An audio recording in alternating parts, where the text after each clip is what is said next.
ਵਾਹਿਗੁਰੂ ਸਾਹਿਬ ਜੀ। ਇੱਕ ਓੰਕਾਰ ਸਤਿਗੁਰ ਪ੍ਰਸਾਦ। ਸ੍ਰੀ ਨਾਨਕ ਅੰਗਦ ਗੁਰੂ ਅਮਰਦਾਸ ਪਦ ਬੰਤ। ਰਾਮਦਾਸ ਅਰਜਨ ਗੁਰੂ ਬਰ ਸ੍ਰੀ ਹਰਿ ਗੋਬਿੰਦ। ਹਰੀ ਰਾਏ ਹਰਿ ਕ੍ਰਿਸ਼ਨ ਗੁਰ ਤੇਗ ਬਹਾਦਰ ਚੰਦ।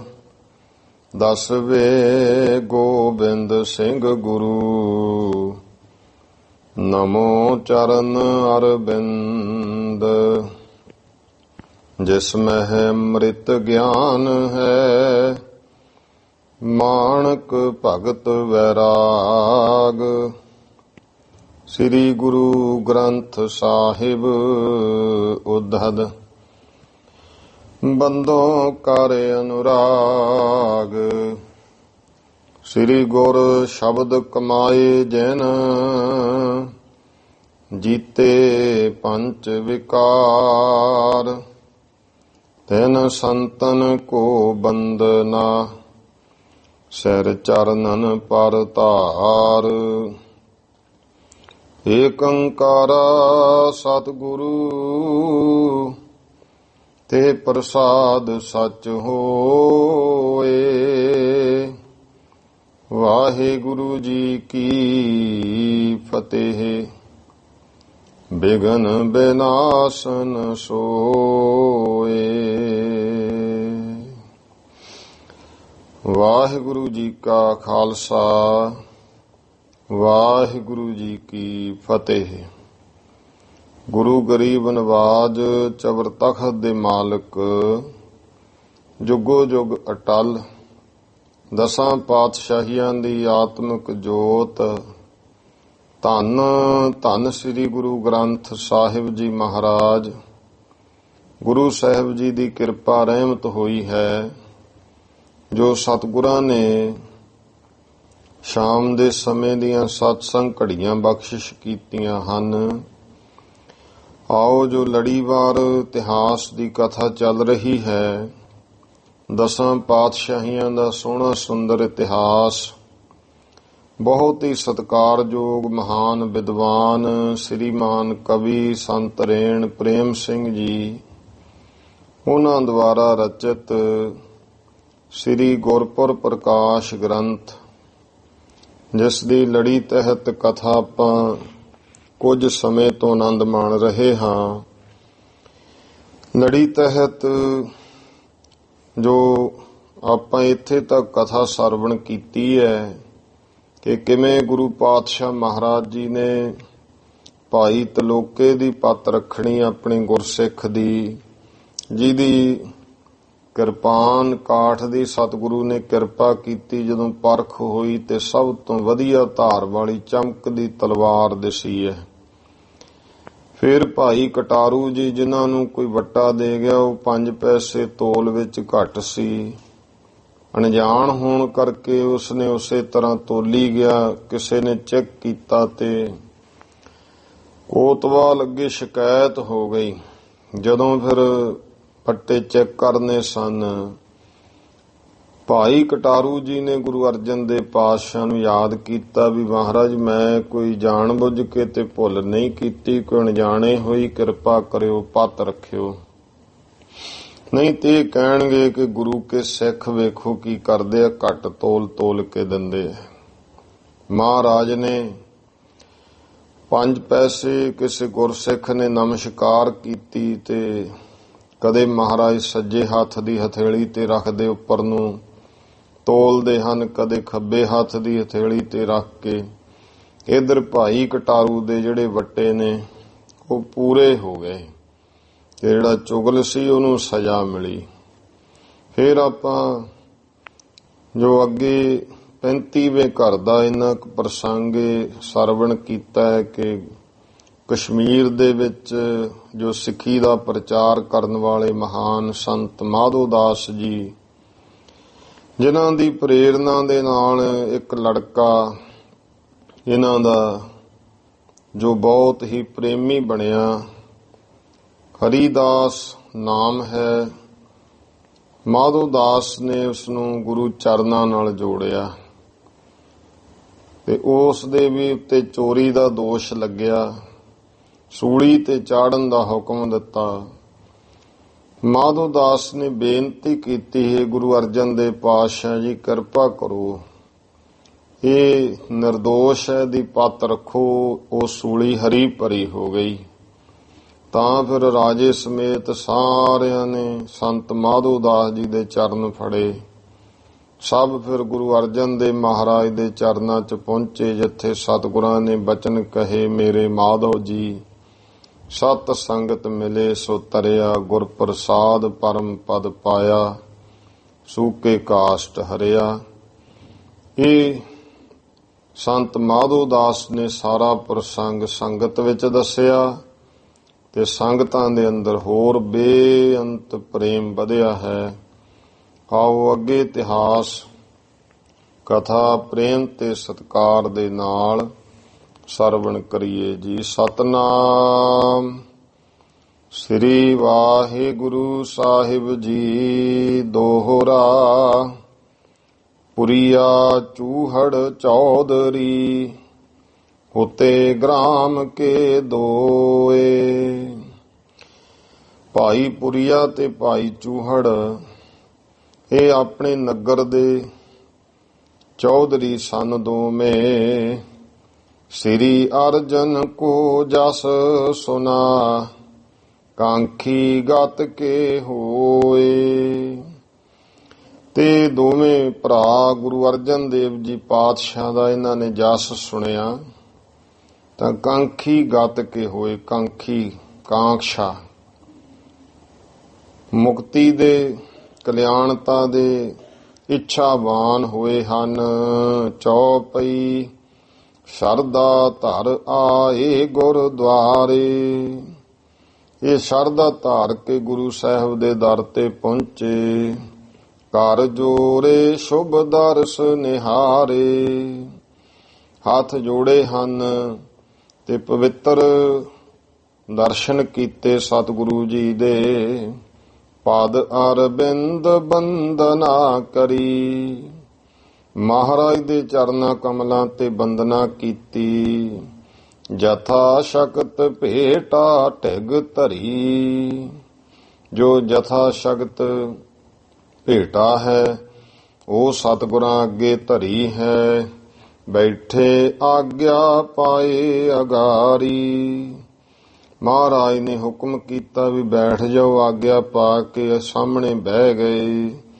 ਹਿਤ ਬੂਝਨ ਅਰਦਾਸ ਉਚਾਰੀ।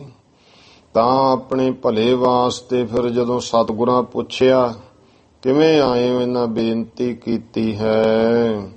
ਸੁਨੋ ਗਰੀਬ ਨਿਵਾਜ ਕਿਰਪਾਲਾ। ਹੇ ਕਿਰਪਾਲੂ ਸਤਿਗੁਰੂ ਗਰੀਬ ਨਿਵਾਜ ਪਾਤਸ਼ਾਹ, ਇਹ ਬੇਨਤੀ ਸੁਣੋ। ਬਿਤਿਓ ਪ੍ਰਤੀਖਤ ਹਮ ਚਿਰ ਕਾਲਾ। ਮਹਾਰਾਜ ਅਸੀਂ ਤੇ ਬਹੁਤ ਸਮੇਂ ਦੇ ਇਸ ਤਰ੍ਹਾਂ ਜਿਹੜਾ ਹੈ ਤੁਹਾਡੀ ਚਰਨਾਂ ਵਿੱਚ ਆਉਣ ਦੀ ਹੀ ਇੱਛਾ, ਜਿਹੜਾ ਬੜਾ ਸਮਾਂ ਬੀਤ ਗਿਆ। ਬਿਤਿਓ ਪ੍ਰਤੀਖਤ ਭਾਵ ਕਿ ਇੱਛਾਵਾਨ ਹੋਣਾ, ਉਡੀਕਣਾ। ਮਹਾਰਾਜ ਤੁਹਾਡੇ ਕੋਲ ਆਉਂਦਿਆਂ ਆਉਂਦਿਆਂ ਇਹ ਉਡੀਕ ਕਰਦਿਆਂ ਕਿ ਕਦੋਂ ਸਮਾਂ ਮਿਲੇ ਚੱਲੀਏ। ਸਤਿਗੁਰੂ ਜੀ ਬਹੁਤ ਸਮਾਂ ਲੰਘ ਗਿਆ। ਆਵਨ ਕੋ ਚਾਹਤ ਚਿਤ ਰਹੇ। ਅਸੀਂ ਮਹਾਰਾਜ ਮਨ ਵਿੱਚ ਤੁਹਾਡੇ ਕੋਲ ਆਉਣਾ ਚਾਹੁੰਦੇ ਰਹੇ। ਕਾਰਜ ਅਨਕ ਪ੍ਰਕਾਰਨ ਕਹੇ। ਪਰ ਮਹਾਰਾਜ ਜੀ ਜਿਹੜੇ ਕੰਮ ਸੀ ਸਾਨੂੰ ਬਹੁਤ ਤਰ੍ਹਾਂ ਦੇ ਪੈ ਜਾਂਦੇ, ਸਾਨੂੰ ਦੱਸੇ। ਇਹ ਦੋਵੇਂ ਜਿਹੜੇ ਸਨ ਸਰਕਾਰੀ ਦਰਬਾਰੇ ਵੀ ਜਾਂਦੇ ਲੋਕਾਂ ਦੇ ਕੰਮਾਂ ਕਾਜਾਂ ਵਾਸਤੇ। ਇਸ ਤਰ੍ਹਾਂ ਦੇ ਇਹਨਾਂ ਨੂੰ ਬਹੁਤੇ ਕੰਮ ਰਹਿੰਦੇ ਸੀ। ਹਮ ਪਰ ਅਬ ਕਰਨਾ ਤੁਮ ਹੋਈ। ਹੁਣ ਮਹਾਰਾਜ ਜੀ ਤੁਹਾਡੀ ਕਿਰਪਾ ਹੋਈ ਹੈ ਸਾਡੇ ਤੇ। ਸ਼ਰਨ ਪਰੇ ਸ਼ਰਧਾ ਧਰ ਦੋਈ। ਇਸ ਕਰਕੇ ਅਸੀਂ ਦੋਵੇਂ ਸ਼ਰਧਾ ਧਾਰ ਕੇ ਤੁਹਾਡੀ ਸ਼ਰਨ ਵਿੱਚ ਪਏ ਹਾਂ। ਗ੍ਰਾਮ ਚੌਧਰਤਾ ਕਾਰਜ ਪਾਵੇ। ਅਸੀਂ ਮਹਾਰਾਜ ਜੀ ਪਿੰਡ ਦੀ ਚੌਧਰਤਾ ਦਾ ਕੰਮ ਕਰਦੇ ਹਾਂ। ਤਿੰਨ ਮਹਿ ਹਮ ਬਹੁ ਝੂਠ ਕਮਾਵੇ। ਪਰ ਉਹਦੇ ਵਿੱਚ ਮਹਾਰਾਜ ਜੀ ਅਸੀਂ ਝੂਠ ਬਹੁਤ ਬੋਲਦੇ ਹਾਂ। ਸਰਕਾਰੇ ਦਰਬਾਰੇ ਸਾਨੂੰ ਬੜਾ ਝੂਠ ਬੋਲਣਾ ਪੈਂਦਾ ਹੈ। ਸ੍ਰੀ ਗੁਰ ਜੀ ਕਿਮ ਹੋਏ ਉਧਾਰਾ। हे ਸਤਿਗੁਰੂ ਮਹਾਰਾਜ ਕਿਰਪਾ ਕਰੋ, ਸਾਡਾ ਕਿਵੇਂ ਉਧਾਰ ਹੋਵੇ। ਸੁਨਿਓ ਚਹਿਤ ਉਪਦੇਸ਼ ਤੁਮਾਰਾ। ਅਸੀਂ ਤੁਹਾਡਾ ਉਪਦੇਸ਼ ਸੁਣਨਾ ਚਾਹੁੰਦੇ ਹਾਂ। ਸ੍ਰੀ ਅਰਜਨ ਸੁਨ ਕੈ ਸਿੱਖ ਅਰਜਨ। ਸ੍ਰੀ ਗੁਰੂ ਅਰਜਨ ਦੇ ਪਾਤਸ਼ਾਹ ਨੇ ਸਿੱਖਾਂ ਦੀ ਅਰਜਨ ਸੁਣੀ, ਭਾਵ ਬੇਨਤੀ ਸੁਣ ਕੇ। ਕਿਰਪਾ ਕਰੀ ਜਿਨ ਕੋ ਜਸ ਅਰਜਨ। ਇਹ ਕਿਰਪਾ ਕੀਤੀ ਜਿਸ ਸਤਿਗੁਰੂ ਸੱਚੇ ਪਾਤਸ਼ਾਹ ਦਾ ਜਿਹੜਾ ਜਸ ਹੈ ਉਹ ਅਰਜਨ, ਉਹ ਭਾਈ ਵਿਕਾਰ ਰੂਪੀ ਬੈਰੀਆਂ ਦਾ ਜਿਹੜਾ ਹੈ ਦੁਸ਼ਮਣ ਹੈ, ਭਾਵ ਵਿਕਾਰਾਂ ਨੂੰ। ਦੇਖੋ ਗੁਰੂ ਦਾ ਜਿਹੜਾ ਉਪਦੇਸ਼ ਹੈ, ਗੁਰੂ ਦੀ ਕਿਰਪਾ ਹੈ, ਉਹ ਵਿਕਾਰਾਂ ਨੂੰ ਨਾਸ਼ ਕਰ ਦਿੰਦੀ ਹੈ। ਜਾਂ ਕਿਰਪਾ ਕਰੀ ਜਿਨ ਕੋ ਜਸ ਅਰਜਨ। ਜਿਨ੍ਹਾਂ ਐਸੀ ਕਿਰਪਾ ਕਰੀ ਜਿਨ੍ਹਾਂ ਦਾ ਜਿਹੜਾ ਜਸ ਹੈ ਉਹ ਮਹਾਨ ਹੈ। ਸ੍ਰੀ ਮੁਖ ਤੇ ਸ਼ੁਭ ਬਾਕ ਉਚਾਰਾ। ਆਪਣੇ ਸੁਭਾਏਮਾਨ ਮੁਖ ਤੋਂ ਸਤਿਗੁਰਾਂ ਜੀ ਨੇ ਸ਼ੁਭ ਬਚਨ ਕਹੇ ਹਨ। ਤਿਆਗੋ ਝੂਠ ਕ੍ਰੋਧ ਅਹੰਕਾਰਾ। ਮਹਾਰਾਜ ਕਹਿੰਦੇ ਭਾਈ ਪੁਰੀਆ, ਭਾਈ ਚੂਹੜ, ਤੁਸੀਂ ਭਾਈ ਇੱਕ ਤੇ ਝੂਠ ਛੱਡੋ, ਇੱਕ ਭਾਈ ਕਾਮ ਕਰੋ, ਲੋਭ ਮੋਹ ਹੰਕਾਰ ਇਤਿਆਦਿਕ ਨੂੰ ਤਿਆਗ ਦੇਵੋ। ਝੂਠ ਸਮਾਨ ਪਾਪ ਨਹਿ ਕੋਈ। ਮਹਾਰਾਜ ਕਹਿੰਦੇ ਝੂਠ ਵਰਗਾ ਕੋਈ ਪਾਪ ਨਹੀਂ ਹੈ। ਨਹੀਂ ਝੂਠ ਤੇ ਸ਼ੁਭ ਗਤ ਹੋਈ। ਦੇਖੋ ਭਾਈ, ਝੂਠ ਦੇ ਨਾਲ ਜਿਹੜੀ ਕੇਵਲ ਮੋਕਸ਼ ਗਤੀ ਪ੍ਰਾਪਤ ਨਹੀਂ ਹੁੰਦੀ। ਕਲ ਕੋ ਕੂਰ ਕਹੈ ਅਗਵਾਨੀ। ਇਹ ਜਿਹੜਾ ਕਲਯੁਗ ਹੈ ਇਹਦੀ ਅਗਵਾਈ ਹੀ ਝੂਠ ਕਰ ਰਿਹਾ, ਕੂੜ ਕਰ ਰਿਹਾ ਕਿਹਾ ਜਾਂਦਾ। ਕੂਰ ਵਿਕਾਰਨ ਕੀ ਰਾਜਧਾਨੀ। ਜਿਹੜਾ ਝੂਠ ਹੈ ਇਹ ਵਿਸ਼ੇ ਵਿਕਾਰਾਂ ਦੀ ਰਾਜਧਾਨੀ ਹੈ। ਰਾਜ ਧਾਨੀ, ਇਹ ਗੁਰਮੁਖੋ ਰਾਜ ਧੁਨ ਤੋਂ ਬਣਿਆ ਸ਼ਬਦ। ਸ਼ਾਇਦ ਅੱਗੇ ਵੀ ਇੱਕ ਦੋ ਵਾਰ ਆਪ ਜੀ ਨੂੰ ਇਹ ਗੱਲ ਸਾਂਝੀ ਕੀਤੀ ਦੱਸੀ ਹੈ। ਧੁਨ ਨਾਮ ਧੁਨੀ ਨਾਭੀ, ਜਿਵੇਂ ਆਪਣੇ ਪੇਟ ਤੇ ਧੁਨੀ ਹੈ ਨਾ, ਇਹ ਸਾਰੇ ਸਰੀਰ ਦਾ ਵਿਚਕਾਰਲਾ ਹਿੱਸਾ ਹੈ ਧੁਨ। ਤੇ ਸਾਰੇ ਰਾਜ ਦਾ ਜਿਹੜਾ ਵਿਚਕਾਰਲਾ ਹਿੱਸਾ ਹੁੰਦਾ ਹੈ ਉਹਨੂੰ ਰਾਜ ਧੁਨੀ ਕਿਹਾ ਜਾਂਦਾ ਸੀ। ਰਾਜ ਧੁਨੀ ਤੋਂ ਹੀ ਰਾਜਧਾਨੀ ਸ਼ਬਦ ਬਣਿਆ। ਇਹ ਲਗਭਗ ਹੁਣ ਭਾਵੇਂ ਆਪਾਂ ਦੇਖੋ ਜਿਵੇਂ ਦੇਸ਼ ਭਾਰਤ ਦੀ ਰਾਜਧਾਨੀ ਦਿੱਲੀ, ਹੁਣ ਆਪਾਂ ਕਹਿੰਦੇ ਉਹ ਤਾਂ ਇੱਕ ਪਾਸੇ ਆ, ਕਿੱਡਾ ਦੇਸ਼ ਦੂਜੇ ਪਾਸੇ ਆ ਜਾਂਦਾ ਹੈ। ਪਰ ਉਹਨਾਂ ਸਮਿਆਂ ਦੇ ਵਿੱਚ ਜਿਵੇਂ ਹੁਣ ਮਹਾਰਾਜਾ ਰਣਜੀਤ ਸਿੰਘ ਦਾ ਰਾਜ ਸੀ ਤਾਂ ਲਾਹੌਰ ਉਹ ਵੀ ਲਗਭਗ ਵਿਚਕਾਰ ਸੀ ਉਹਨਾਂ ਸਮਿਆਂ ਵਿੱਚ।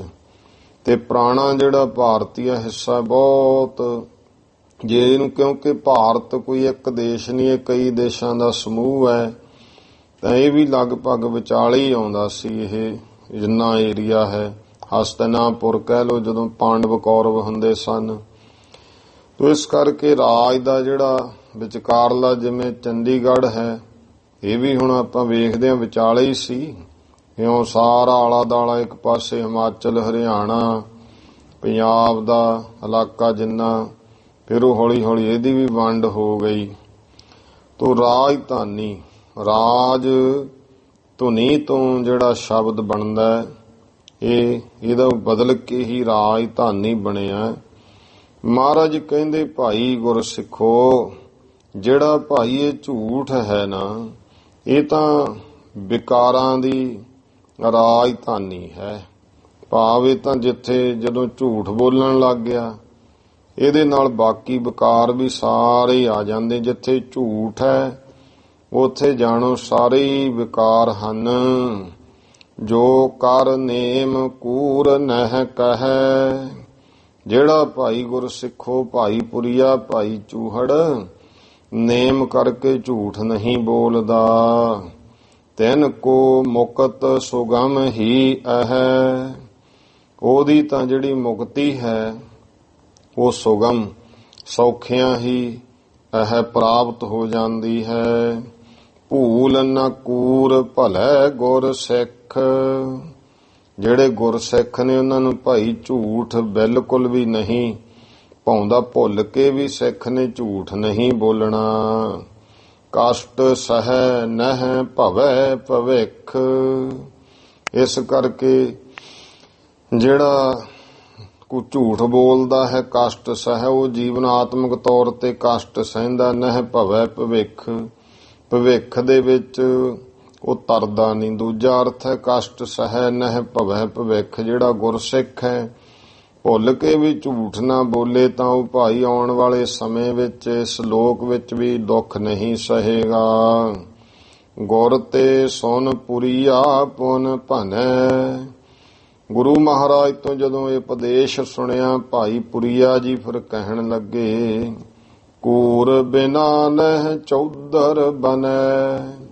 ਮਹਾਰਾਜ ਅਸੀਂ ਤਾਂ ਸਿਆਸੀ ਬੰਦੇ ਆਂ ਤੇ ਝੂਠ ਤੋਂ ਬਿਨਾ ਤਾਂ ਚੌਧਰ ਬਣਦੀ ਹੀ ਨਹੀਂ ਹੈ। ਝੂਠ ਬਿਨਾ ਕਿੱਥੇ ਚੌਧਰ ਹੁੰਦੀ ਹੈ। ਅਸੀਂ ਨਗਰ ਦੇ ਚੌਧਰੀ ਆਂ, ਝੂਠ ਬਿਨਾ ਨਹੀਂ ਰਹਿ ਸਕਦੇ। ਝੂਠ ਬਿਨਾ ਨਹਿ ਹੋਏ ਗੁਜਰਾਨ, ਮਹਾਰਾਜ ਝੂਠ ਬਿਨਾ ਗੁਜ਼ਾਰਾ ਨਹੀਂ ਹੁੰਦਾ ਹੈ। ਝਗੜੇ ਪਰੈ ਅਨਕ ਹੀ ਆਨ, ਮਹਾਰਾਜ ਬਥੇ ਬਹੁਤ ਜ਼ਿਆਦੇ ਝਗੜੇ ਆ ਪੈਂਦੇ ਨੇ। ਕਿੰਨਾ ਕੁਝ ਬੋਲਣਾ ਪੈਂਦਾ, ਸਰਕਾਰੇ ਦਰਬਾਰੇ ਝੂਠ, ਲੋਕਾਂ ਵਿੱਚ ਝੂਠ, ਇਧਰੋਂ ਸੁਣਿਆ ਦੂਏ ਪਾਸੇ ਹੋਰ ਦੱਸਣੀ ਗੱਲ। ਇਸ ਕਰਕੇ ਮਹਾਰਾਜ ਚੌਧਰਪੁਣੇ ਵਿੱਚ ਝੂਠ ਬਿਨਾ ਸਰਨਾ ਨਹੀਂ। ਸ੍ਰੀ ਅਰਜਨ ਸੁਨ ਤਬ ਹੈ ਕਿਰਪਾਲਾ, ਗੁਰੂ ਦੇਖੋ ਸਮਰੱਥ ਹੈ। ਗੁਰੂ ਨੇ ਕਿਵੇਂ ਨਾ ਕਿਵੇਂ ਵੀ ਭਲਾ ਕਰਨਾ ਹੁੰਦਾ। ਜਿਹੜਾ ਗੁਰੂ ਚਰਨਾਂ ਚ ਆ ਗਿਆ ਫਿਰ ਮਹਾਰਾਜ ਕਹਿੰਦੇ ਉਹ ਆਇਆ ਇਹਦਾ ਭਲਾ ਕਰੀਏ, ਕਿਵੇਂ ਮਰਜ਼ੀ ਹੋਵੇ। ਮਹਾਰਾਜ ਭਲਾ ਪਰਉਪਕਾਰ ਕਰਦੇ ਨੇ। ਸ੍ਰੀ ਅਰਜਨ ਸੁਨ ਤਬ ਹੈ ਕਿਰਪਾਲਾ, ਤਾਂ ਕਿਰਪਾਲੂ ਸਤਿਗੁਰੂ ਸ੍ਰੀ ਗੁਰੂ ਅਰਜਨ ਦੇਵ ਜੀ ਪਾਤਸ਼ਾਹ ਨੇ ਸੁਣ ਕਰਕੇ ਫਿਰ ਕਹਿਓ ਕਰੋ ਨਿਜ ਪੁਰ ਧਰਮਸ਼ਾਲਾ। ਮਹਾਰਾਜ ਕਹਿੰਦੇ ਚੰਗਾ, ਫਿਰ ਜੇ ਨਹੀਂ ਝੂਠ ਬੋਲਣ ਨੂੰ ਹਟ ਸਕਦੇ, ਬਚਨ ਮੰਨਿਓ, ਆਪਣੇ ਨਗਰ ਦੇ ਵਿੱਚ ਧਰਮਸ਼ਾਲ ਬਣਾ ਲਓ। ਕਥਾ ਕੀਰਤਨ ਰੀਤ ਚਲਾਓ, ਤੇ ਉਥੇ ਕਥਾ ਕੀਰਤਨ ਦੀ ਮਰਿਆਦਾ ਨੂੰ ਚਲਾਓ। ਗੁਰ ਕੋ ਸ਼ਬਦ ਸੁਨੋ ਅਰ ਗਾਓ, ਗੁਰੂ ਦੇ ਸ਼ਬਦ ਨੂੰ ਸੁਣਨਾ ਹੈ ਔਰ ਗਾਇਨ ਕਰਨਾ, ਬਾਣੀ ਪੜ੍ਹਨੀ ਹੈ। ਦੋਨੋਂ ਸਮੈ ਜਾਹੋ ਤਿਸ ਥਾਨ, ਤੇ ਦੋਵੇਂ ਵੇਲੇ ਭਾਈ ਉਸ ਸਥਾਨ ਤੇ ਜਾਣਾ ਹੈ। ਚਤਰ ਚਤਰ ਘਟ ਕਾ ਹਿਤ ਠਾਨ, ਦੋਵੇਂ ਜਾਣੇ ਚਾਰ ਚਾਰ ਘੜੀਆਂ ਪ੍ਰੇਮ ਕਰਕੇ। ਗੁਰਬਾਣੀ ਕੀ ਕਥਾ ਸੁਣੀਜੈ, ਮਹਾਰਾਜ ਕਹਿੰਦੇ ਗੁਰਬਾਣੀ ਦੀ ਕਥਾ ਸੁਣਿਆ ਕਰੋ। ਇੱਕ ਚਿੱਤ ਹੋਏ ਕਰ ਪ੍ਰੇਮ ਰਖੀਜੈ, ਇੱਕ ਚਿੱਤ ਹੋ ਕੇ ਅੰਦਰ ਪ੍ਰੇਮ ਰੱਖ ਕਰ। ਸਗਰੇ ਦਿਨ ਕੋ ਝੂਠ ਕਮਾਇਓ, ਤੇ ਜਿਹੜਾ ਵੀ ਕੋਈ ਉੱਥੇ ਧਰਮਸ਼ਾਲਾ ਦਾ ਮੁਖੀ ਮਹੰਤ ਹੈ ਗੁਰਸਿੱਖ, ਉਹਦੇ ਕੋਲ, ਕਿਉਂਕਿ ਪੁਰਾਤਨ ਸਮੇਂ ਤੋਂ ਇਹ ਮਰਿਆਦਾ ਰਹੀ ਧਰਮਸ਼ਾਲ ਬਣਾਉਣੀ, ਫਿਰ ਕੋਈ ਨਾ ਕੋਈ ਗੁਰੂ ਕਾ ਸਿੱਖ ਉੱਥੇ ਮਹੰਤ ਥਾਪਣਾ, ਜਿਹਨੇ ਗੁਰਬਾਣੀ ਕਥਾ ਕੀਰਤਨ ਉਪਦੇਸ਼ ਦੇਣਾ ਗੁਰੂ ਕਾ। ਸਤਿਗੁਰੂ ਕਹਿੰਦੇ ਸਗਰੇ ਦਿਨ ਕੋ ਝੂਠ ਕਮਾਇਓ, ਜਿਹੜਾ ਸਾਰੇ ਦਿਨ ਵਿੱਚ ਝੂਠ ਬੋਲਿਆ, ਕੀਤਾ, ਝੂਠੇ ਕਰਮ ਕੀਤੇ ਜਾਂ ਝੂਠ ਕਮਾਇਆ ਹੈ। ਧਰਮ ਸਾਲ ਮਹਿ ਆਨ ਲਿਖਾਇਓ, ਇਉਂ ਕਰਿਆ ਕਰੋ, ਫਿਰ ਝੂਠ ਬੋਲ ਲੋ ਕੋਈ ਗੱਲ ਨਹੀਂ, ਮਹਾਰਾਜ ਕਹਿੰਦੇ ਉਹ ਰੋਜ਼ ਦੀ ਰੋਜ਼ ਜਿੰਨਾ ਜਿੰਨਾ ਝੂਠ ਬੋਲਿਆ ਹੈ, ਕਿ ਕਿੰਨੀ ਵਾਰ ਝੂਠ ਬੋਲਿਆ, ਉਹ ਧਰਮਸਾਲ ਦੇ ਵਿੱਚ ਆ ਕੇ ਲਿਖਵਾਇਆ ਕਰੋ। ਏਕ ਮਾਸ ਲਗ ਕਾਗਦ ਸਾਰੂ, ਇੱਕ ਮਹੀਨਾ ਜਿਹੜਾ ਸਾਰਾ ਲਿਖਾਈ ਚੱਲੋ, ਤੇ ਮਹੀਨੇ ਬਾਅਦ ਜਿੰਨੇ ਵੀ ਕਾਗਜ਼ ਹਨ ਕਰੋ ਇਕੱਤਰ ਭਲੇ ਨਿਰਧਾਰੂ। ਉਹ ਇਉਂ ਕਰਿਆ ਕਰੋ ਭਾਈ, ਇਕੱਠੇ ਕਰ ਲਿਆ ਕਰੋ ਤੁਸੀਂ, ਮਹਾਰਾਜ ਕਹਿੰਦੇ, ਤੇ ਭਲੀ ਪ੍ਰਕਾਰ ਵਿਚਾਰ ਕਰਕੇ ਮਾਸ ਮਾਸ ਮੈਂ ਤੁਮ ਚੱਲ ਆਵੋ। ਫਿਰ ਮਹੀਨੇ ਬਾਅਦ ਤੁਸੀਂ ਇਉਂ ਕਰਿਆ ਕਰੋ, ਇੱਥੇ ਸਾਡੇ ਕੋਲ ਮਹੀਨੇ ਬਾਅਦ ਚੱਲ ਕੇ ਆਇਆ ਕਰੋ।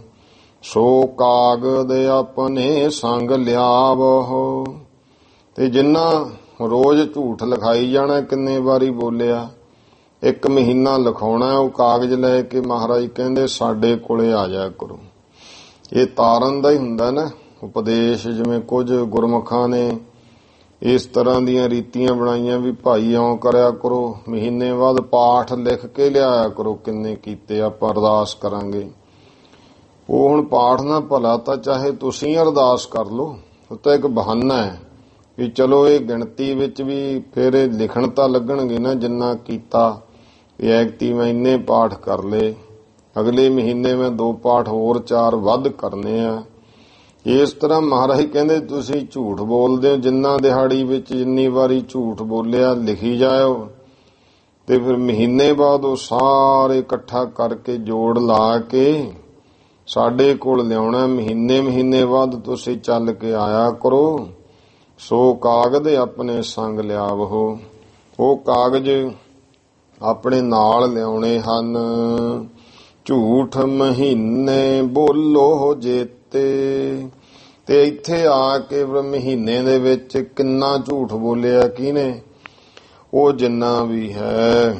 ਹਮੇ ਸੁਣਾਵੋ ਮਿਲ ਕਰ ਤੇਤੇ। ਤੁਸੀਂ ਇਉਂ ਭਾਈ ਮਿਲ ਕੇ ਸਾਨੂੰ ਸਾਰਾ ਸੁਣਾਉਣਾ ਹੈ ਵੀ ਮਹਾਰਾਜ ਮੈਂ ਇੰਨੇ 1000 ਵਾਰੀ ਝੂਠ ਬੋਲਤਾ ਮਹੀਨੇ 'ਚ, ਦੂਜਾ ਦੱਸੇ ਵੀ ਮੈਂ ਇੰਨੇ 1000 ਵਾਰੀ ਬੋਲਤਾ।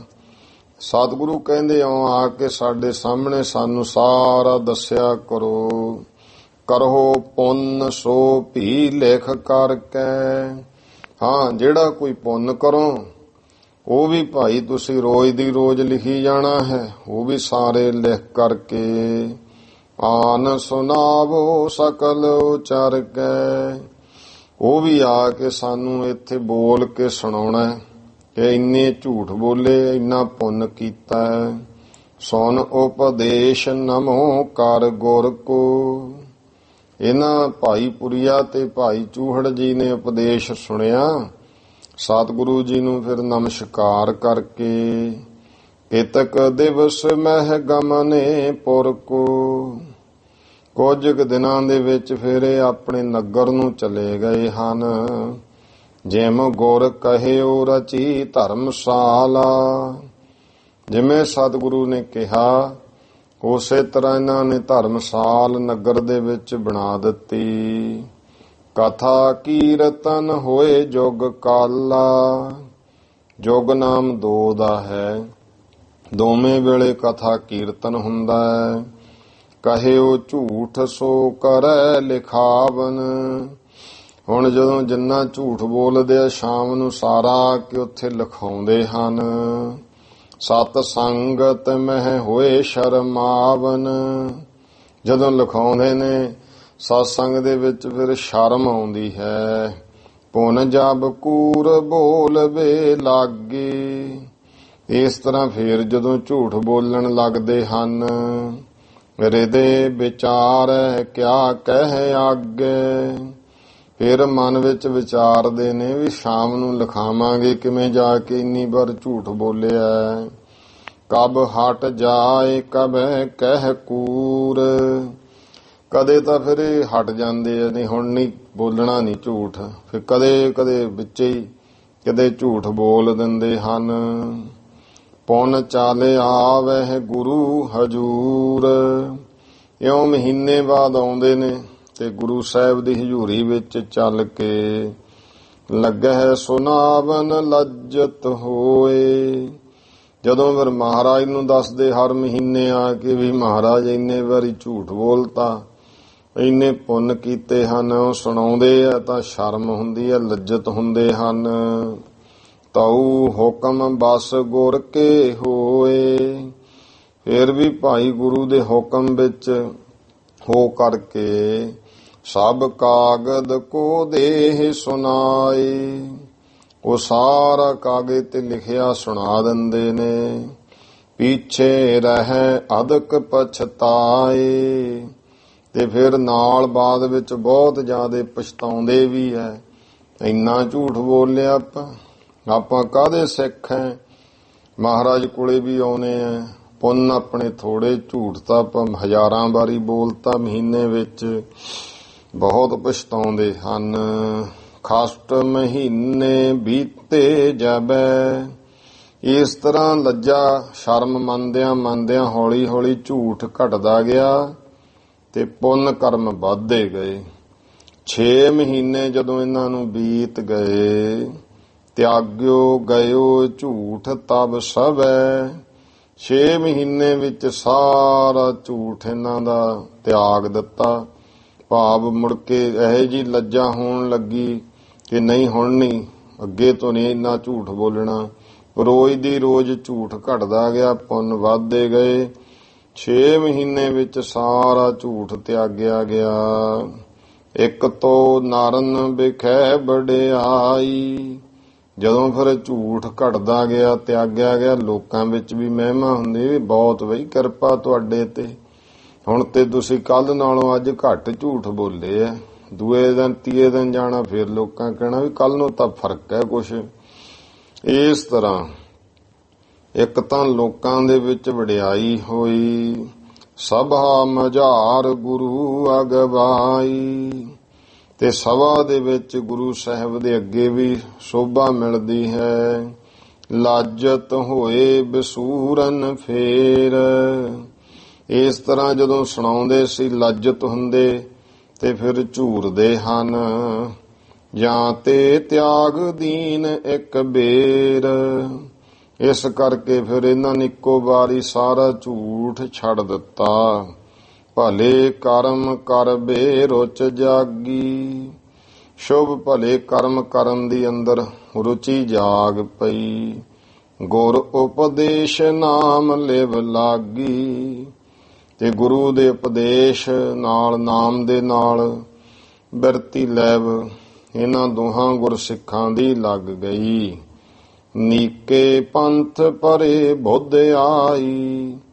ਹੁਣ ਸ਼ੁਭ ਮਾਰਗ ਤੇ ਪੈ ਗਏ, ਸ੍ਰੇਸ਼ਟ ਬੁੱਧੀ ਦੀ ਪ੍ਰਾਪਤੀ ਹੋਈ। ਪ੍ਰਭ ਡਰ ਤੇ ਤਿਆਗੀ ਬੁਰਿਆਈ। ਤੇ ਸਾਸੰਗ ਸੁਣਨਾ ਰੋਜ਼, ਪਰਮੇਸ਼ਰ ਦਾ ਡਰ ਪੈਦਾ ਹੋਇਆ। ਬੁਰਾਈਆਂ ਇਹਨਾਂ ਨੇ ਤਿਆਗ ਦਿੱਤੀਆਂ। ਸਤ ਸੰਗਤ ਮਿਲ ਜਨਮ ਸੁਧਾਰੇ। ਸਤ ਸੰਗਤ ਕਰਨ ਲੱਗੇ, ਆਪਣਾ ਜਨਮ ਸੁਧਾਰ ਲਿਆ। ਥਿਰ ਹੈ ਬਹੁਰ ਸਤ ਗੁਰ ਕੇ ਦੁਆਰੇ। ਫਿਰ ਆ ਕੇ ਗੁਰੂ ਸਾਹਿਬ ਦੇ ਦਰ ਤੇ ਟਿਕ ਗਏ। ਸੇਵਾ ਬਿਖੈ ਲੱਗੇ ਕਰ ਪ੍ਰੇਮ। ਇਉਂ ਪ੍ਰੇਮ ਕਰਕੇ ਭਾਈ ਸੇਵਾ ਵਿੱਚ ਲੱਗ ਗਏ। ਪ੍ਰਾਪਤ ਭਈ ਅੰਤ ਕੋ ਛੇਮ। ਛੇਮ ਨਾਮ ਹੈ ਕਲਿਆਣਤਾ ਮੁਕਤੀ ਦਾ। ਅੰਤ ਨੂੰ ਫਿਰ ਇਹਨਾਂ ਨੂੰ ਕਲਿਆਣਤਾ ਮੁਕਤੀ ਦੀ ਪ੍ਰਾਪਤੀ ਹੋ ਗਈ। ਐਸੇ ਸਿੱਖ ਗੁਰ ਅਨਕ ਉਧਾਰੇ। ਇਸ ਤਰ੍ਹਾਂ ਦੇ ਭਾਈ ਬੇਅੰਤ ਸਿੱਖਾਂ ਨੂੰ ਸਤਿਗੁਰਾਂ ਨੇ ਤਾਰਿਆ। ਅਸ ਗੁਰ ਪਗ ਪਰ ਕਬ ਬਲਿਹਾਰੇ। ਐਸੇ ਸਤਿਗੁਰੂ ਦੇ ਚਰਨਾਂ ਤੋਂ ਕਵੀ ਪ੍ਰੇਮ ਸਿੰਘ ਜੀ ਕਹਿੰਦੇ, ਅਸੀਂ ਬਲਿਹਾਰ ਜਾਂਦੇ ਹਾਂ। ਲਵਪੁਰ ਮਹਿ ਇੱਕ ਹੁਤੋ ਪਠਾਨ। ਦੱਸਦੇ ਨੇ ਭਾਈ ਲਾਹੌਰ ਦੇ ਵਿੱਚ ਇੱਕ ਪਠਾਨ ਹੁੰਦਾ ਸੀ। ਖਾਨ ਵਜ਼ੀਰ ਤਾਹੇ ਕੋ ਨਾਮ। ਉਹਦਾ ਨਾਂ ਵਜ਼ੀਰ ਖਾਨ ਸੀ। ਹੁਤੋ ਵਜ਼ੀਰ ਦਿੱਲੀ ਪਤ ਕੇਰਾ। ਉਹ ਵਜ਼ੀਰ ਖਾਨ ਜਿਹੜਾ ਸੀ, ਦਿੱਲੀ ਦੇ ਰਾਜੇ ਦਾ ਵਜ਼ੀਰ ਸੀ। ਉਸ ਸਮੇਂ ਜਹਾਂਗੀਰ ਬਾਦਸ਼ਾਹ ਦਾ ਜਿਹੜਾ ਇਹ ਮੁੱਖ ਵਜ਼ੀਰ ਹੋਇਆ ਵਜ਼ੀਰ ਖਾਨ। ਨਾਂ ਸੀ ਵਜ਼ੀਰ ਖਾਨ ਬੱਬੇ ਨਾਲ, ਤੇ ਜੇ ਵਾਹਵਾ ਆ ਗਿਆ ਇਹ ਵਜ਼ੀਰ। ਵਜ਼ੀਰ ਇੱਕ ਅਹੁਦਾ ਹੈ, ਜਿਵੇਂ ਆਪਾਂ ਕਹਿੰਦੇ ਮੰਤਰੀ ਵਜ਼ੀਰ, ਤੇ ਬੱਬੇ ਨਾਲ ਨਾਂ ਬਣਦਾ ਸੀ ਵਜ਼ੀਰ। ਇਸ ਤਰ੍ਹਾਂ ਇਹ ਦਿੱਲੀ ਦੇ ਬਾਦਸ਼ਾਹ ਦਾ ਵਜ਼ੀਰ ਹੈ। ਉਦਰ ਮਾਹੇ ਤੇ ਸੋ ਰੋਗ ਵਡੇਰਾ, ਇਹਦੇ ਪੇਟ ਵਿੱਚ ਬਹੁਤ ਵੱਡਾ ਰੋਗ ਸੀ। ਜਲੋਦਰ ਦਾ ਰੋਗ ਦੱਸਦੇ ਐ, ਪੇਟ ਵਿੱਚ ਪਾਣੀ ਭਰ ਜਾਂਦਾ ਸੀ। ਅਨਕ ਜਤਨ ਕਰ ਕਰ ਬਹੁ ਹਾਰਿਓ, ਇਉਂ ਪੇਟ ਵਿੱਚ ਦਰਦ ਹੁੰਦੇ ਰਹਿਣਾ, ਬਹੁਤ ਯਤਨ ਕਰ ਕਰਕੇ ਹੰਭ ਗਿਆ। ਵੈਦ ਵਲੀ ਕਿਸ ਰੋਗ ਨ ਟਾਰਿਓ, ਕਿਸੇ ਵੀ ਵੱਡੇ ਤੋਂ ਵੱਡੇ ਵੈਦ ਨੇ ਵੀ ਇਹਦਾ ਰੋਗ ਨਾ ਠੀਕ ਕੀਤਾ। ਇੱਕ ਦਿਨ ਗੁਰ ਸਿੱਖ ਲੱਖੂ ਜੋਈ, ਇੱਕ ਦਿਨ ਗੁਰੂ ਕਾ ਸਿੱਖ ਇੱਕ ਜਿਹਦਾ ਨਾਂ ਭਾਈ ਲੱਖੂ ਹੈ। ਪਠੈ ਸੁਖਮਨੀ ਗਮਨਤ ਸੋਈ, ਉਹ ਸੁਖਮਨੀ ਸਾਹਿਬ ਦਾ ਪਾਠ ਕਰਦਾ ਹੋਇਆ ਜਾ ਰਿਹਾ ਸੀ। ਖਾਨ ਵਜ਼ੀਰ ਸੋ ਥੋ ਪਰਿਓ ਚੁਬਾਰੇ, ਇਹ ਜਿਹੜਾ ਵਜ਼ੀਰ ਖਾਨ ਸੀ ਆਪਣੇ ਚੁਬਾਰੇ ਵਿੱਚ ਪਿਆ ਸੀ। ਉਦਰ ਪੀਰ ਤੇ ਬਹੁ ਦੁੱਖ ਧਾਰੇ, ਪੇਟ ਦੇ ਦਰਦ ਨਾਲ ਬਹੁਤ ਜ਼ਿਆਦਾ ਦੁਖੀ ਸੀ। ਬਾਣੀ ਕਰਨ ਸੁਣੀ ਗੁਰ ਕੇਰੀ, ਗੁਰੂ ਸਾਹਿਬ ਦੀ ਇਹ ਬਾਣੀ ਇਹਨੇ ਕੰਨਾਂ ਨਾਲ ਜਦੋਂ ਸੁਣੀ। ਉਦਰ ਪੀਰ ਘਟ ਗਈ ਤੇ ਸਬੇਰੀ, ਇਹ ਵਜ਼ੀਰ ਖਾਨ ਦੇ ਪੇਟ ਦਾ ਜਿਹੜਾ ਪੀੜਾ ਸੀ, ਦਰਦ ਸੀ, ਉਹ ਸਮੇਂ ਘਟ ਗਿਆ।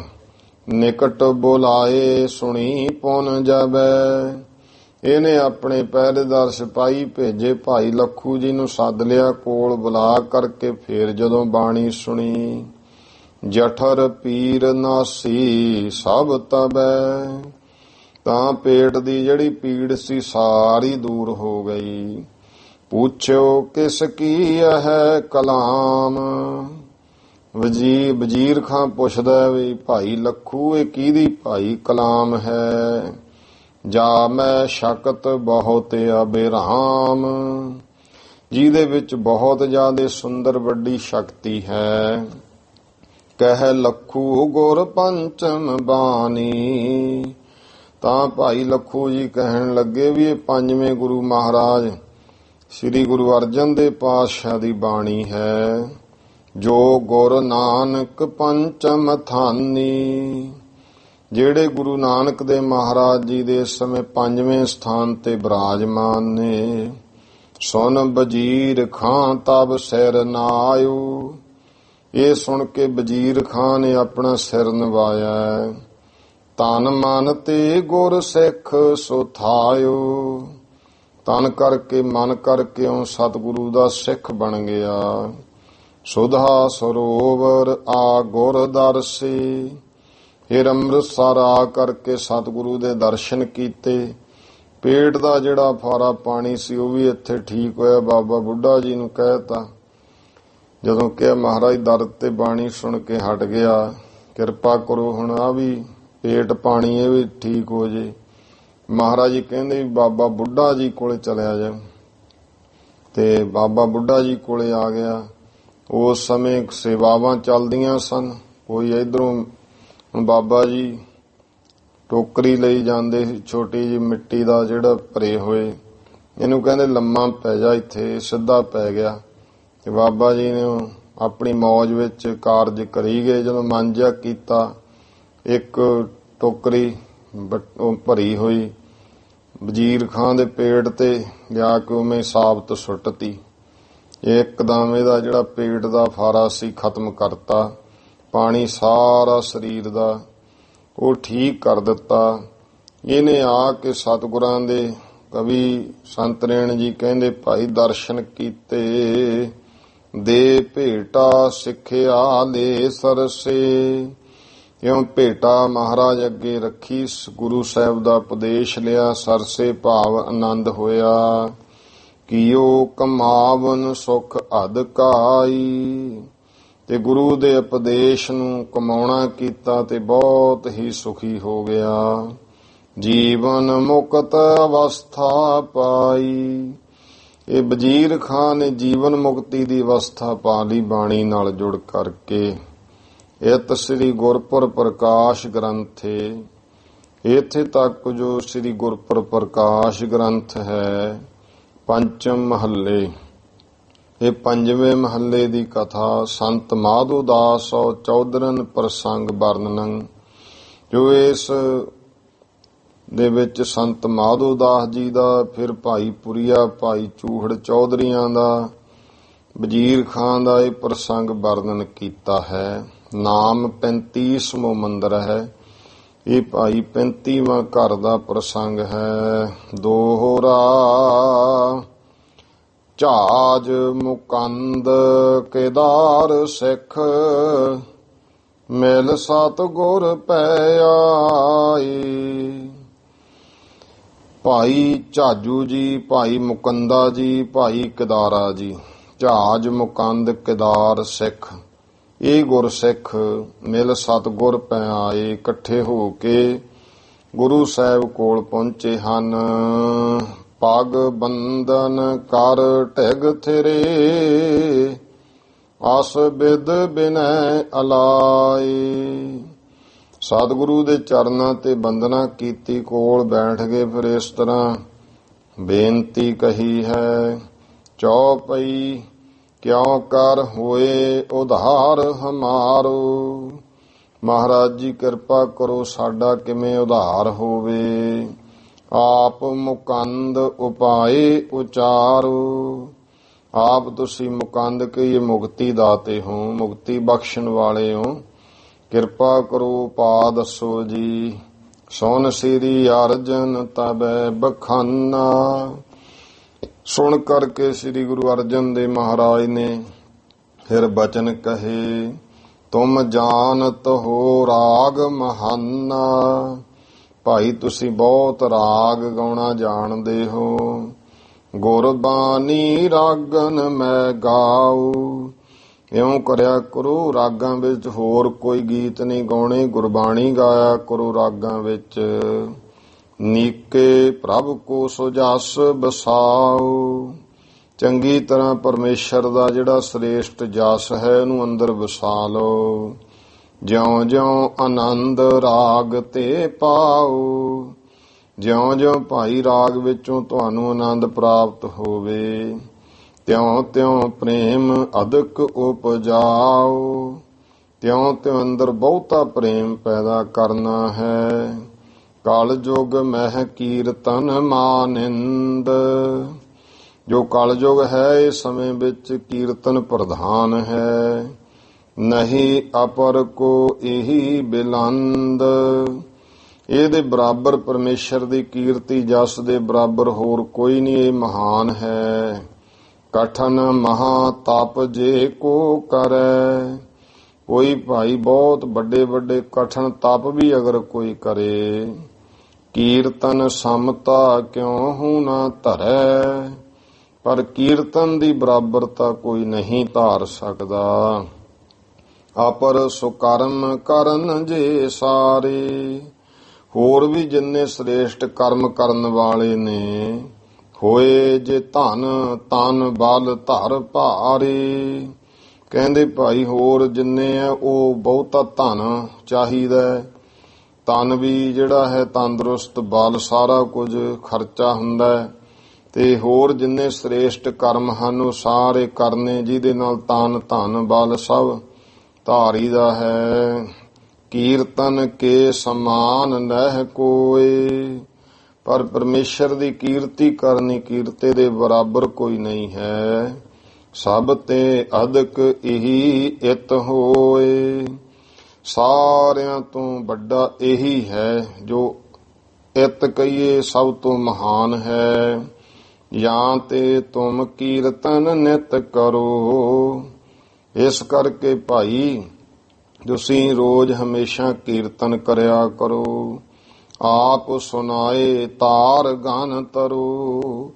ਆਪ ਵੀ ਤੁਸੀਂ ਕਰਨਾ ਸੁਣਾਉਣਾ ਭਾਈ ਝਾਂਜ, ਭਾਈ ਮੁਕੰਦੇ, ਭਾਈ ਕਦਾਰੇ, ਤੇ ਸੁਣਨਾ ਸੁਣਾਉਣਾ ਹੈ। ਆਪ ਸੁਣਾਏ ਤਾਰ ਗਨ ਤਰੋ, ਹੋਰਾਂ ਬੇਅੰਤ ਨੂੰ ਤਾਰ ਕੇ ਆਪ ਵੀ ਤਰ ਜਾਵੋਗੇ। ਸੁਣ ਤੀਨੋ ਗੁਰ ਬੁੱਝੇ ਫੇਰੀ, ਸੁਣ ਕਰਕੇ ਤਿੰਨਾਂ ਨੇ ਫਿਰ ਸਤਿਗੁਰੂ ਜੀ ਨੂੰ ਪੁੱਛਿਆ ਹੈ। ਮਹਿਮਾ ਕੀਰਤਨ ਕਹੀ ਵਡੇਰੀ, ਇਹ ਮਹਾਰਾਜ ਜੀ ਤੁਸੀਂ ਕੀਰਤਨ ਦੀ ਮਹਿਮਾ ਬਹੁਤ ਵੱਡੀ ਕਹੀ ਹੈ। ਪਾਠ ਕਰਨ ਅਰ ਕਥਾ ਕਰਨ, ਇਹ ਮਹਾਰਾਜ ਜੋ ਪਾਠ ਕਰਨਾ ਹੈ ਫਿਰ ਜੋ ਕਥਾ ਕਰਨੀ ਹੈ। ਫਲ ਵਰਨੋ ਇਨਕੇ ਭਿੰਨ ਭਿੰਨ, ਕਿਰਪਾ ਕਰਕੇ ਇਹਨਾਂ ਦੇ ਵੱਖਰੇ ਵੱਖਰੇ ਫਲ ਸਾਨੂੰ ਦੱਸੋ ਸਤਿਗੁਰੂ ਜੀ। ਵੀ ਪਾਠ ਕਥਾ ਕੀਰਤਨ ਕੀ ਫਲ ਹੈ। ਸ੍ਰੀ ਮੁਖ ਤੇ ਪੁੰਨ ਲੱਗੇ ਸੁਨਾਵਨ, ਤਾਂ ਸੁਹਾਏ ਮਨ ਮੁਖ ਤੋਂ ਫਿਰ ਸਤਿਗੁਰੂ ਜੀ ਫਲ ਦੱਸਣ ਲੱਗੇ ਹਨ। ਬਾਣੀ ਪਾਠ ਕਰਹਿ ਜੇ ਪਾਵਨ, ਜੇ ਭਾਈ ਕੋਈ ਪਵਿੱਤਰ ਬਾਣੀ ਦਾ ਪਾਠ ਕਰੇ। ਯਥਾ ਕੂਪ ਕੀ ਖੇਤੀ ਹੋਏ, ਪਹਿਲੇ ਜ਼ਮਾਨੇ ਦੇ ਵਿੱਚ ਖੂਹਾਂ ਦੀ ਖੇਤੀ ਹੁੰਦੀ ਸੀ ਤੇ ਖੂਹ ਬਿਰਲਾ ਬਿਰਲਾ ਕੋਈ ਲਾ ਸਕਦਾ ਸੀ, ਵਰਨਾ ਉਹੀ ਸੀ ਵੀ ਜੇ ਮੀਂਹ ਮੂੰਹ ਪੈ ਗਿਆ ਤੇ ਹੋ ਜਾਣੀ। ਤੇ ਖੂਹ ਦੀ ਹੁਣ ਜਿਹੜੀ ਖੇਤੀ ਹੁੰਦੀ ਹੈ ਉਹਦਾ ਕੀ ਭਾਵ ਹੈ। ਤੇ ਜਿਵੇਂ ਖੂਹ ਲਾ ਲਿਆ ਕਿਸੇ ਨੇ ਤੇ ਉਹਦੇ ਨਾਲ ਆਪਦੀ ਪੈਲੀ ਸਿੰਜ ਲੂ, ਜਾਂ ਆਂਢ ਗੁਆਂਢ ਚਲੋ ਕੋਈ ਬਹੁਤਾ ਪ੍ਰੇਮ ਵਾਲਾ ਹੋ ਉਹ ਸਿੰਜ ਲੂ ਖੂਹ ਦੇ ਨਾਲ। ਸਾਰੀ ਦੁਨੀਆ ਦੀ ਤਾਂ ਨਹੀਂ ਇੱਕ ਖੂਹ ਨਾਲ ਪੈਲੀ, ਜਿਹਦਾ ਖੂਹ ਲਾਇਆ ਉਹ ਸਿੰਜ ਲੂਗਾ। ਮਹਾਰਾਜ ਕਹਿੰਦੇ ਬਾਣੀ ਦਾ ਜੋ ਪਵਿੱਤਰ ਬਾਣੀ ਦਾ ਪਾਠ ਕਰਦਾ ਹੈ, ਯਥਾ ਕੂਪ ਕੀ ਖੇਤੀ ਹੋਏ, ਜਿਸ ਤਰ੍ਹਾਂ ਭਾਈ ਖੂਹ ਦੀ ਖੇਤੀ ਹੁੰਦੀ ਹੈ।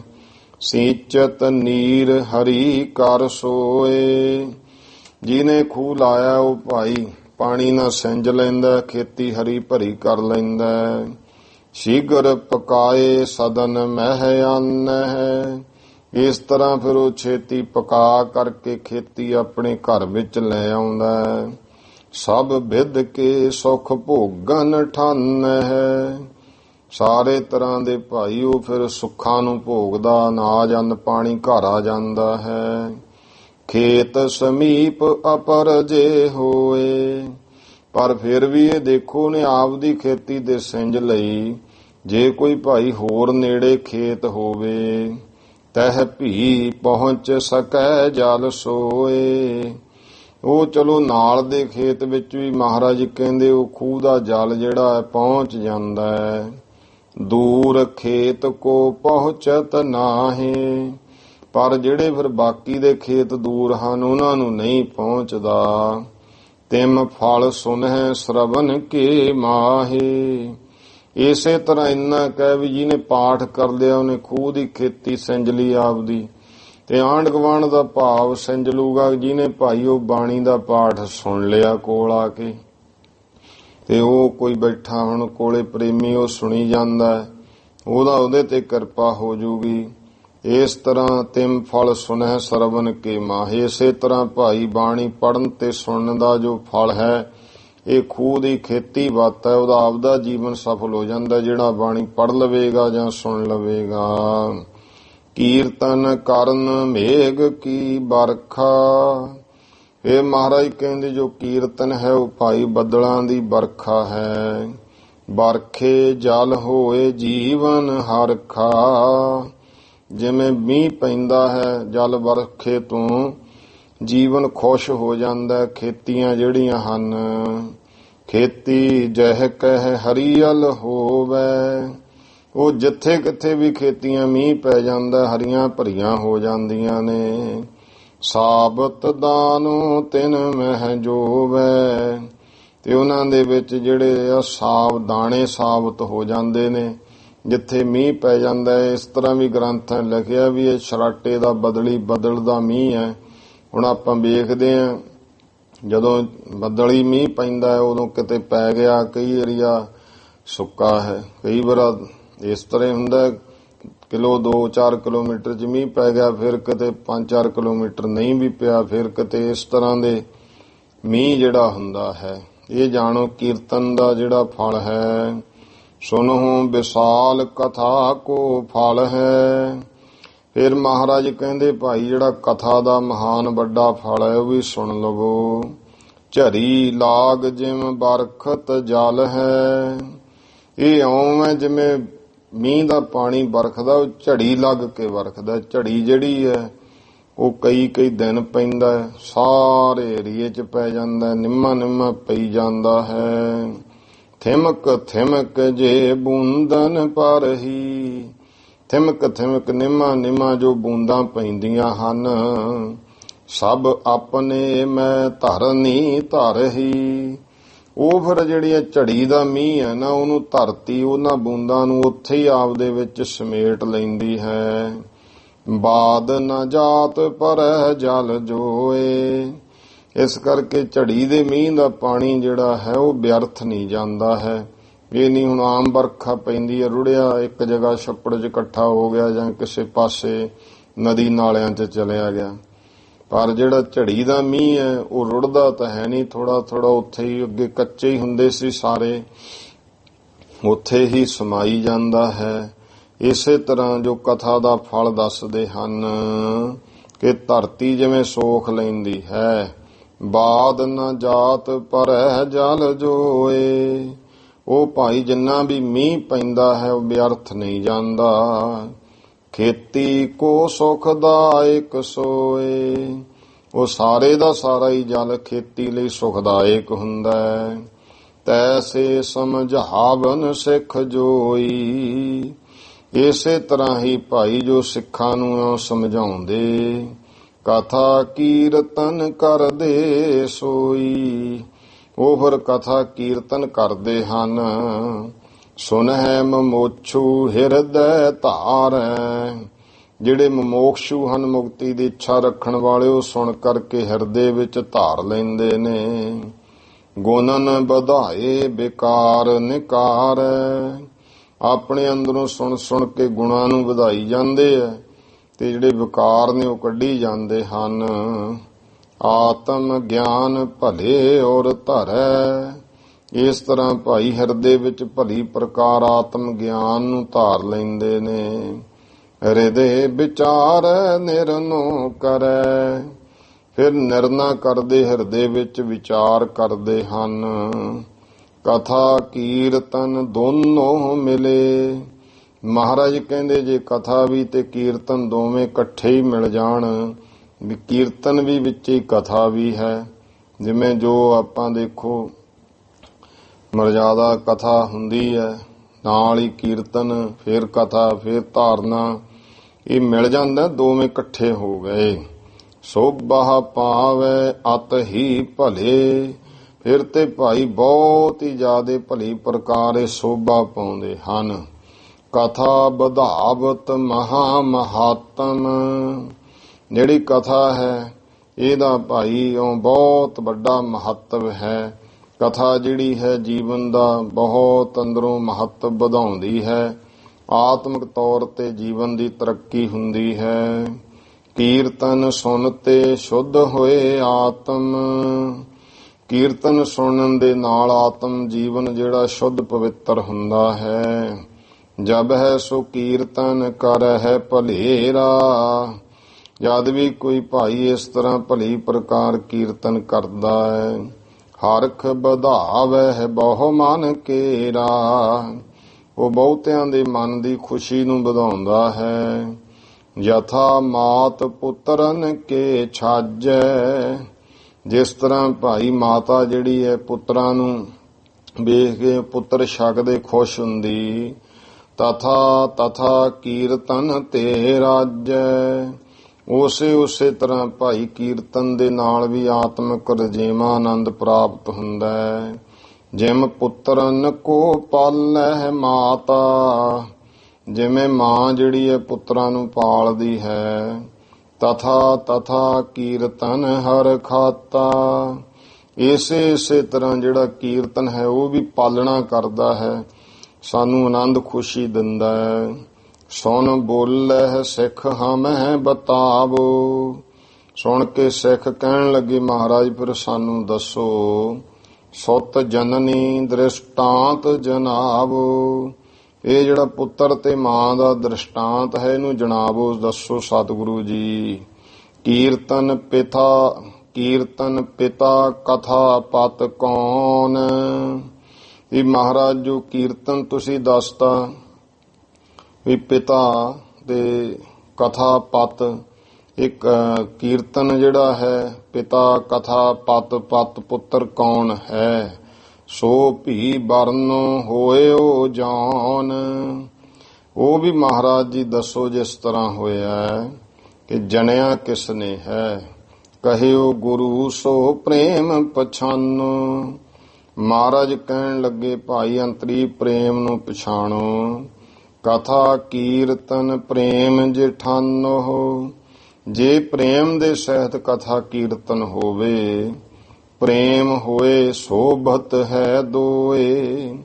ਜੇ ਪ੍ਰੇਮ ਹੋਵੇ ਨਾ ਫੇਰ ਹੀ ਇਹ ਦੋਵੇਂ ਸੋਭਦੇ ਹਨ। ਜਿਵੇਂ ਇਹ ਵੀ ਗ੍ਰੰਥਾਂ ਵਿੱਚ ਲਿਖਿਆ ਵੀ ਕੀਰਤਨ ਬਾਪ ਹੈ ਕਥਾ ਮਾਂ ਹੈ। ਤੇ ਮਹਾਰਾਜ ਕਹਿੰਦੇ ਜਿਹੜਾ ਪ੍ਰੇਮ ਹੈ ਉਹ ਹੁਣ ਮਾਤਾ ਪਿਤਾ ਸੋਭਦੇ ਆ ਔਲਾਦ ਦੇ ਨਾਲ। ਇਸੇ ਤਰ੍ਹਾਂ ਭਾਈ ਕੀਰਤਨ ਤੇ ਕਥਾ ਵਿੱਚ ਅੰਤਰੀਵ ਪ੍ਰੇਮ ਹੋਵੇ ਪ੍ਰਮਾਤਮਾ ਗੁਰੂ ਪ੍ਰਤੀ, ਫਿਰ ਇਹ ਸੋਭਾ ਪਾਉਂਦੇ ਹਨ। ਜਿਸ ਤੇ ਮਹਾ ਮਹਾਤਮ ਹੋਏ, ਜਿਹਦੇ ਨਾਲ ਸਤਿਗੁਰੂ ਜੀ ਵੱਡਾ ਮਹੱਤਵ ਪ੍ਰਾਪਤ ਹੁੰਦਾ ਹੈ। ਸੁਣ ਸਤਿਗੁਰ ਤੇ ਅਸ ਉਪਦੇਸ਼। ਇਸ ਤਰ੍ਹਾਂ ਦਾ ਗੁਰੂ ਸਾਹਿਬ ਜੀ ਤੋਂ ਉਪਦੇਸ਼ ਸੁਣ ਕੇ ਕੀਰਤਨ ਲਾਗੇ ਕਰਨ ਹਮੇਸ਼। ਇਹ ਫਿਰ ਗੁਰਸਿੱਖ ਹਮੇਸ਼ਾ ਹੀ ਕੀਰਤਨ ਕਰਨ ਲੱਗ ਪਏ। ਮਹਾ ਪ੍ਰੇਮ ਤੇ ਸ਼ਬਦ ਸੁਣਾਵੇ। ਬਹੁਤ ਪ੍ਰੇਮ ਨਾਲ ਸ਼ਬਦ ਸੁਣਾਉਂਦੇ ਨੇ। ਨਹੀਂ ਕਾਮਨਾ ਕੋਏ ਉਠਾਵੇ। ਕੋਈ ਅੰਦਰ ਕਾਮਨਾ ਵੀ ਨਹੀਂ ਪੈਦਾ ਕਰਦੇ। ਪਰਾਲਬਧ ਕਰ ਜੋ ਕਿਛ ਪਾਏ। ਜੋ ਪਰਾਲਬਧ ਕਰਮ ਕਰਨ ਦੇ ਨਾਲ ਜੋ ਕੁਝ ਵੀ ਇਹਨਾਂ ਨੂੰ ਪਰਾਲਬਧ ਪ੍ਰਾਪਤ ਹੁੰਦੀ ਹੈ। ਕਿਰਿਆ ਦੇਹ ਕੀ ਸੋ ਨਿਰਬਾਈ।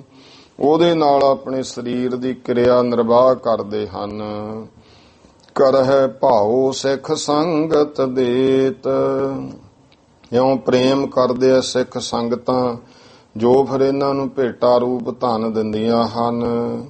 ਕਰ ਗੁਜਰਾਨ ਆਪਣੀ ਲੇਤ। ਉਸ ਦੇ ਨਾਲ ਆਪਣੀ ਗੁਜਰਾਨ ਕਰ ਲੈਂਦੇ ਨੇ। ਕੀਰਤਨ ਕਰਤ ਰਹਿ ਨਿਸ਼ਕਾਮ। ਪਰ ਕੀਰਤਨ ਕਰਦਿਆਂ ਕਾਮਨਾ ਨਹੀਂ ਰੱਖਦੇ, ਨਿਸ਼ਕਾਮ ਰਹਿੰਦੇ ਹਨ। ਕਾਮਨਾ ਨਿਸ਼ਕਾਮ ਦਾ ਭਾਵ ਅੱਜ ਕੱਲ ਕੀ ਹੈ ਵੀ ਜਿਹੜਾ ਪੈਸੇ ਨਾ ਲਵੇ ਉਹਨੂੰ ਕਹਿੰਦੇ ਜੀ ਨਿਸ਼ਕਾਮ ਕੀਰਤਨੀ ਹੈ। ਨਿਸ਼ਕਾਮ ਦਾ ਭਾਵ ਹੈ ਕਾਮਨਾ। ਹੁਣ ਕਿਸੇ ਨੂੰ ਮਹਿਮਾ ਵਡਿਆਈ ਦੀ ਕਾਮਨਾ ਹੋ ਸਕਦੀ ਹੈ ਤੇ ਜਿੰਨੇ ਆਪਾਂ ਆਉਨੇ ਆ ਕੋਈ ਨਾ ਕੋਈ ਕਾਮਨਾ ਹੈ ਨਾ। ਚਾਰ ਬੰਦੇ ਮੈਨੂੰ ਚੰਗਾ ਹੀ ਸਮਝਣ ਦਾ ਇਹ ਵੀ ਕਾਮਨਾ ਹੀ ਹੈ। ਚਾਰ ਬੰਦੇ ਮੈਨੂੰ ਸਤਿਕਾਰ ਦੇਣ ਇਹ ਵੀ ਕਾਮਨਾ ਹੈ। ਇਸ ਕਰਕੇ ਕਾਮਨਾਵਾਂ ਇੱਛਾਵਾਂ ਤੋਂ ਰਹਿਤ ਕਿ ਜੋ ਜਥਾਜੋਗ ਸੰਗਤ ਭੇਟਾ ਕਰਦੀ, ਸਤਿਕਾਰ ਨਾਲ ਲੈਂਦੇ, ਗੁਜਰਾਨ ਕਰਦੇ, ਨਿਸ਼ਕਾਮਤਾ ਨਾਲ ਕਥਾ ਕੀਰਤਨ ਕਰਦੇ ਹਨ। ਗੁਰ ਸੇਵਾ ਲਹਿ ਪਦ ਅਬਿਰਾਮ। ਇਸ ਤਰ੍ਹਾਂ ਸਤਿਗੁਰੂ ਦੀ ਸੇਵਾ ਕਰਕੇ ਬ੍ਰਹਮ ਸੁੰਦਰ ਪਦ ਦੀ ਪ੍ਰਾਪਤੀ ਕੀਤੀ। ਦੋਹਰਾ ਪੈੜਾ ਜਾਤ ਚੰਡਾਲੀਆ।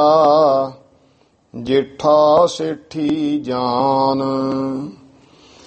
ਇੱਕ ਭਾਈ ਪੈੜਾ ਹੈ ਜਾਤ ਦਾ ਚੰਡਾਲੀਆ, ਚੰਡਾਲੀ ਜਾਤ ਦਾ, ਤੇ ਇੱਕ ਭਾਈ ਜੇਠਾ ਸੇਠੀ ਹੈ ਸੇਠ। ਸ੍ਰੀ ਅਰਜਨ ਕੀ ਸ਼ਰਨ ਤੱਕ ਬੰਧਨ ਕੀਨ ਸੁਜਾਨ।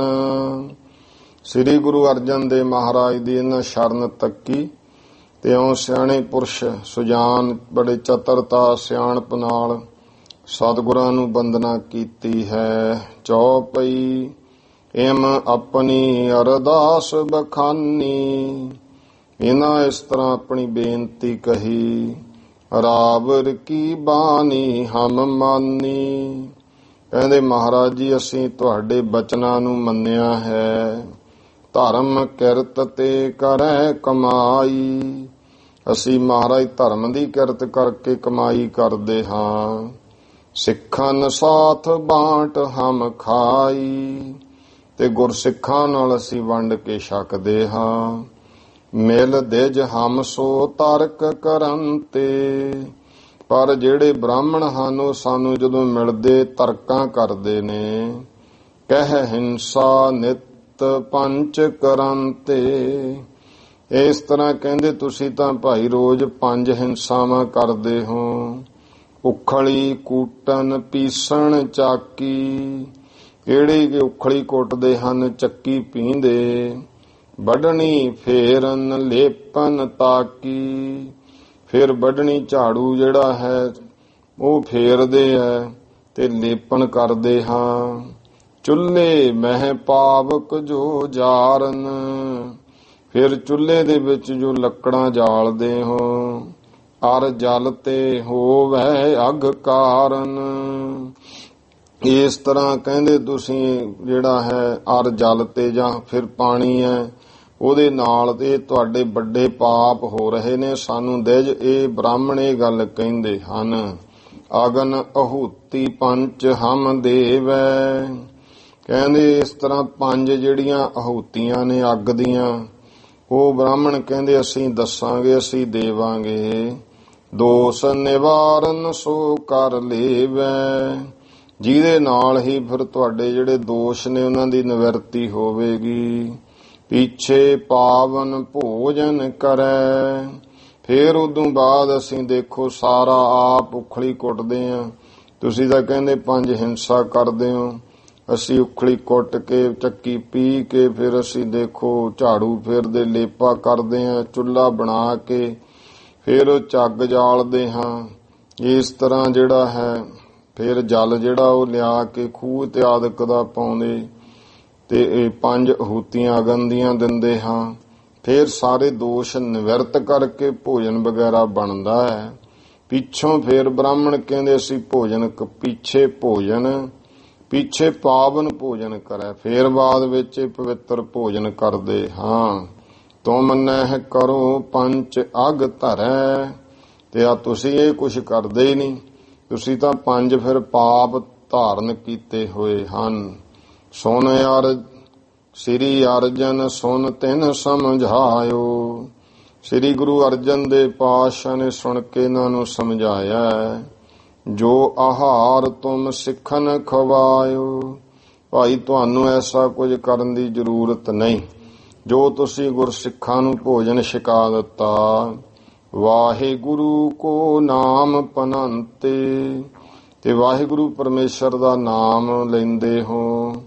ਪਿੱਛੇ ਆਪ ਬੈਠ ਅਚਵੰਤੇ, ਬਾਅਦ ਵਿੱਚ ਫਿਰ ਤੁਸੀਂ ਸਿੱਖਾਂ ਨੂੰ ਛਕਾ ਕੇ ਆਪ ਬਾਅਦ ਵਿੱਚ ਛਕਦੇ ਹੋ। ਇਸ ਤੇ ਪਾਵਨ ਹੋਤ ਆਹਾਰਾ, ਇਹਦੇ ਨਾਲ ਭਾਈ ਜਿਹੜਾ ਆਹਾਰ ਹੈ ਭੋਜਨ ਹੈ ਉਹ ਪਵਿੱਤਰ ਹੋ ਜਾਂਦਾ ਹੈ। ਅਗਨ ਦੇਵਤਾ ਬਦਨ ਮਝਾਰਾ, ਜੋ ਅਗਨੀ ਦੇਵਤਾ ਹੈ ਦੇਖੋ ਉਹਦੇ ਮੂੰਹ ਵਿੱਚ ਇਹ ਆਪੇ ਪੈ ਜਾਂਦੇ ਜਿਹਨੂੰ ਗੁਰਸਿੱਖਾਂ ਨੂੰ ਤੁਸੀਂ ਛਕਾਤਾ। ਨਾਰਾਇਣ ਚੇਤਨ ਸਭ ਮਾਹੀ, ਜੋ ਨਾਰਾਇਣ ਹੈ ਉਹਦੇ ਚੇਤਨਾ ਉਹਨੂੰ ਚਿੰਤਨ ਦੇ ਵਿੱਚ ਹੀ ਸਾਰਾ ਕੁਝ ਹੈ। ਸੂਰਜ ਸਭ ਤੇ ਦ੍ਰਿਗ ਮਹਿ ਆਹੀ, ਜਿਹੜਾ ਸੂਰਜ ਹੈ ਉਹ ਸਾਰਿਆਂ ਦੀਆਂ ਫਿਰ ਆਪੇ ਹੀ ਅੱਖਾਂ ਵਿੱਚ ਆ ਜਾਂਦਾ ਹੈ। ਇਹ ਸਤਿਗੁਰੂ ਸੱਚੇ ਪਾਤਸ਼ਾਹ ਮਹਾਰਾਜ ਨੇ ਇਹਨਾਂ ਨੂੰ ਸਿੱਖਿਆ ਦਿੱਤੀ, ਇਹਦੇ ਵਿੱਚ ਅੰਤਰੀਵ ਭਾਵ ਹੈ। ਉਹਦੇ ਤੇ ਫਿਰ ਆਪਾਂ ਹੁਣ ਜੇ ਗੱਲ ਕਰਾਂਗੇ ਸੰਖੇਪ ਹੋਊ ਕਿਉਂਕਿ ਟਾਈਮ ਹੋ ਗਿਆ। ਕੱਲ ਨੂੰ ਇੱਥੋਂ ਹੀ ਗੱਲ ਕਰਾਂਗੇ। ਪੈੜਾ ਜਾਤ ਚੰਡਾਲੀਆ ਜੇਠਾ ਸੇਠੀ ਜਾਨ, ਇੱਥੋਂ ਆਪਾਂ ਕਥਾ ਅੱਗੇ ਸਰਵਣ ਕਰਾਂਗੇ। ਆਓ ਭੁੱਲ ਚੁੱਕ ਦੀ ਖਿਮਾ ਸਰਬੱਤ ਮਾਈ ਭਾਈ ਉਚਾਰਨ ਕਰੋ ਜੀ। ਵਾਹਿਗੁਰੂ ਨਾਮ ਜਹਾਜ ਹੈ ਚੜੇ ਸੋ ਤਰੇ ਪਾਰ, ਜੋ ਸਰਧਾ ਕਰ ਸੇਵੰਦੇ ਗੁਰ ਪਾਰ ਉਤਾਰਨ ਹਾਰ।